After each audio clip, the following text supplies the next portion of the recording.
Zoe, let's do some work in your theory book. I'd like you to turn to page 4, and I wanted to talk to you about a new idea, something that we haven't talked about yet, but it'll help get you ready for when we get there in the lesson book. You'll understand the concept better, hopefully. If you look on page 4 at the top, there are two words that are highlighted or that are made bold. One is motive, and one is sequence. If you see the definitions there, you see motive is a short musical pattern. And then a sequence is taking that musical pattern and then you repeat it again, either on the next pitch higher or the next pitch lower. So sequence is something that composers use to make music really interesting. One of the things I like about Bach's music is that he used a lot of sequence, and the predictability of where those sequences lead you in the music, I think, makes it interesting. So on this page, what they're doing is they are introducing that idea. And if you look at the top, on the right-hand side, it says, you can see where it says play, and then there's motive and sequence. So the motive that they showed there, the musical idea, the little pattern is this. Okay, so see, it starts on F. When we make it a sequence, we would take that little pattern, and in that case I moved it up a step until I got to C, and then I thought it sounded kind of like a tonic and I ended it. You can also make motives go down.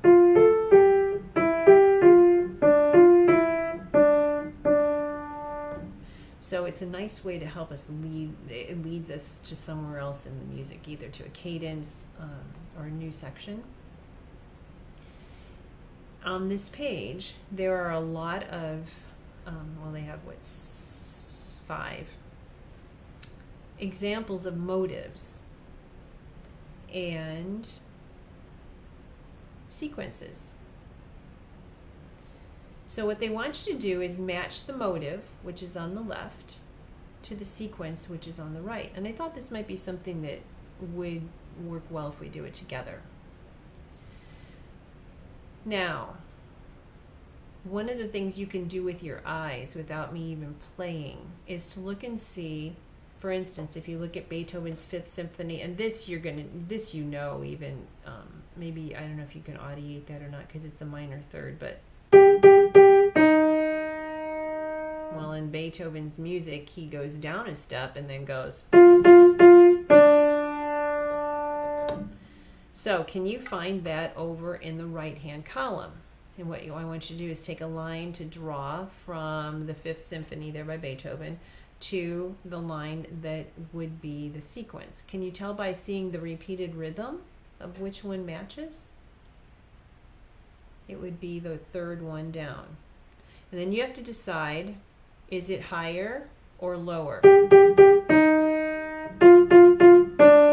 And what you want to do is look at that first note, because that will tell you, for instance, you notice on the left-hand side, the motive starts with the G, and then on the right-hand side, it starts with an F, so you can see that it's stepping down. Okay, let's do the entrance of the gladiators. Do you see anywhere over in the other column where you have 2 quarter notes, 4 eighth notes, and then 4 more quarter notes? Should be there at the bottom of the column. See how those match? If I'm going too fast for those, just push pause until you figure it out, and then I'll end up giving you the answer. So you can draw your line from there. Then you decide the first note of the motive is C. The second of the sequence starts on A. So is that higher or lower? It would be lower. Chopin Waltz. That one should be easy to find because it's got dotted half notes in the first 2 measures and then quarter notes in the others. And you notice what interval does it start with? It starts with a 6th.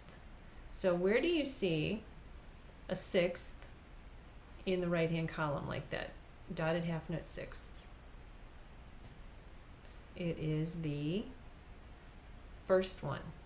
The first one in the column is the match, the sequence for the waltz, Opus 34, number 1.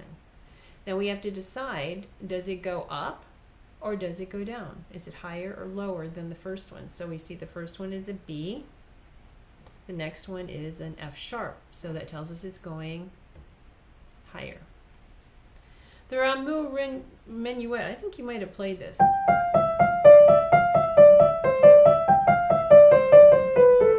Does that sound familiar to you? That is one that I oftentimes do. I can't remember for sure if you played it. But so do you see 6 moving eighth notes in the right-hand column? It would be the second one in the column, right? And then we start with G. The one in the column starts with F, so is it going higher or lower? It's going lower. Last one, Skater's Waltz. This one should be easy because you don't have anything drawn to this one yet, right? But hopefully you're still using your eyes to figure out the rhythm. Okay, we have a dotted half, half, quarter, and then tied dotted half notes. So can you see that it goes to that one that's the second one from the bottom? If the motive starts on E and the sequence starts on F, it is higher. Good. So hopefully you circled higher and lower under each one of those, and you've got the lines connected to each spot. Good job.